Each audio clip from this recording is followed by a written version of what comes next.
එළවලු වගාවේ තත්ත්වය බලන්න. දැන් ගත්තොත් හෙක්ටයාර 6000ක වගේ ප්‍රමාණයක් හැම වෙලේම වගාවේ තියෙනවා. එතකොට ඒ ප්‍රමාණයෙන් තමයි මේ 1421. ඒ කියන්නේ සාමාන්‍ය 120ක 30ක වගේ ප්‍රමාණයක් ඩැමේජ් වෙලා තියෙනවා. එතකොට එළවලු දැන් සැපයුම විදියට ගත්ත ජනාධිපතිතුමනි දවසකට ඊයේ දවසේ කිලෝ 72000ක් මෙතනින් ගිහිල්ලා තියෙනවා.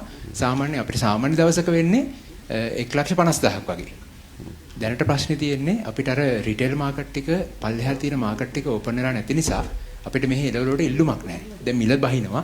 මිල රුපියල් අද කැරට් 200යි, ලීක්ස් 200යි, ගෝවා 130ක් වගේ මට මතක. ඇයි මොකද හේතුව? ඒ කියන්නේ මෙතන සප්ලයි එක ගොඩක් තියෙනවා.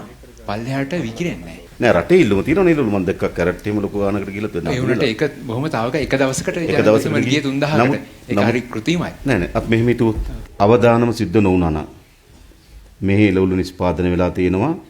ඒවා දඹුල්ලට හෝ කොළඹට යන්න යාන්ත්‍රණේ තියෙනවා. හරි. එතකොට අපේ එළවලු මිල අඩු වෙන්න පොඩි ප්‍රමාණයක් පුළුවන්. දැන් අවදානමට ලක් වුණා. ලක් වුණාට පස්සේ එහි පාරිභෝගිකයේ අවශ්‍යතාවය වෙනසක් වෙලා නැහෙනේ. ඒ එළවලු මිලදී ගන්න කට්ටිය ඉන්නවා. හැබැයි අපිට දඹුල්ලට හෝ කොළඹට ගෙනියන්න තියෙන යාන්ත්‍රණේ බිඳ වැටිලා තියෙනවා.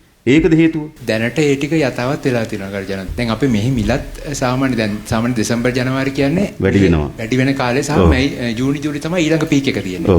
දැන් මේ ඇත්තට මිල වැඩි වෙන්න ඕනේ කාලේ. දැන් තාම තියෙන්නේ අපේ සාමාන්‍ය මිලේ තමයි තාම කැරට් ගෝවාවල ලීක්ස් වල මිල තියෙන්නේ. අපි හිතුවේ මේක අනිත් පැත්ත වෙයි කියලා. ගොඩක් අය හිතන් ඉන්නේ අපිට අදහස තිබුණේ නේද? ඊට පස්සේ මම දැක්ක සමහර අපිට හෝටල් ව්‍යාපාරිකයන් ඇවිල්ලා අපෙන් ඉල්ලුවා පිට රටින් එළවලු ගේන්න අවසර දෙන්නත් කියලා. මම හිතන්නේ ආහාර කමිටුවෙන් තීරණය කළා තිබෙනවා සීතකල එළවලු ගේන්න. එන එක නතර කරන්න. දැන් ඔයගොල්ලෝ කියන එළවලු ප්‍රශ්න පැනනගින්න එහෙම. තව මාස දෙකකින් විතර 120ක වගේ ප්‍රමාණයක් අඩු වෙයි. දැන් ඔබතුමා කිව්වා 1,50,000ක් සාමාන්‍යයෙන් දෛනිකව ගියා. නමුත් දැන් යන්නේ 72,000යි. එහෙනම් අඩු වෙලානේ තියෙන්නේ. අඩු වෙලා තියෙන්නේ මේ එළවලු නැති නිසා නෙවෙයි. ඒ කියන්නේ ඉල්ලුම් නැහැ. ඒ ඉල්ලුම නැති නිසා කට්ටිය ගන්නෑ. ගන්නෑ කියලා තමයි තියෙන්නේ. නැත්තම් මෙහි ඉල්ලුම තිබුණා නම් මෙහෙ ඒ කියන්නේ දැන් ඕන 1,50,000ම සපයන්න පුළුවන්. පුළුවන්. සපයන්න පුළුවන්කම තිබුණාට ඉල්ලුම් යාන්ත්‍රණය අඩු වෙලා තියෙන නිසා ඒකට සරලන විදිහට තමයි ගෙනියන්නේ. ගෙනියන්නේ. එහෙනම් ප්‍රශ්නේ තියෙන්නේ ඉල්ලුම අඩු වෙලා කියලා ඔයගොල්ලෝ කියන්නේ. ජනාධිපතිතුමනි එන්නේ මේ මාකට් එක ක්‍රියාත්මක වෙන්නේ තොගවෙලෙන්ද තමයි ගිහිල්ලා මේ ෆීල්ඩ් එකට ගිහිල්ලා ගන්නෙ. ගොවියෝ යන්නේ නැහැ මාකට් එකට. අරන් යන්නේ නැහැ. දඹුල්ලේ අනික් ක්‍රමයේ තියෙන. දඹුල්ලේ ගොවියෝ අරන් යනවා. මෙහි වෙලෙන්ද තමයි ඊටමට ඇවිල්ලා ගලවන් යන්නේ. එතකොට එයාලා ගන්නේ ඕඩර් වලට.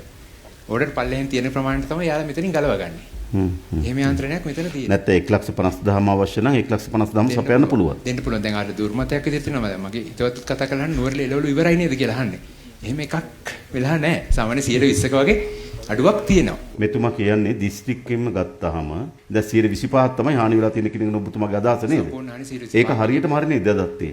සම්පූර්ණ හානි හරි.